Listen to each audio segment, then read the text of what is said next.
મારો એક જીગરજાન friend doctor ગૌરવ ગોસ્વામી, એ senior radiologist છે. એની મારી જોડે એક જ કમ્પ્લેન છે કે હું તારી જોડે જ્ઞાનની આટલી બધી વાતો કરું છું, તું મારો વિડીયો કેમ નથી બનાવતો.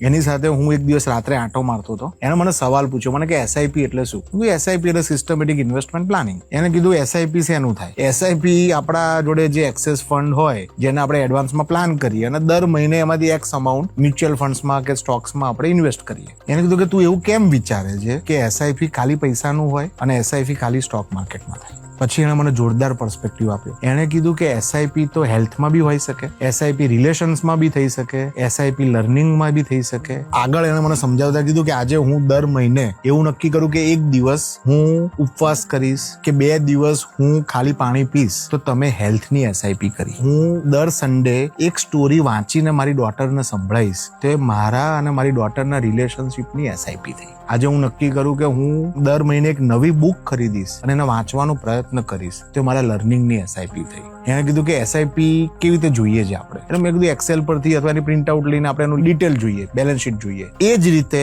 જો આપણે નવી બુક બનાવીએ, દરેક ઉપર નામ આપીએ, હેલ્થની એસઆઈપી, વેલ્થની એસઆઈપી, ફ્રેન્ડશિપની એસઆઈપી, અને દર મહિને નોટ કરીએ કે આપણે એમાં કેટલું કઈ રીતે ઇન્વેસ્ટ કર્યું.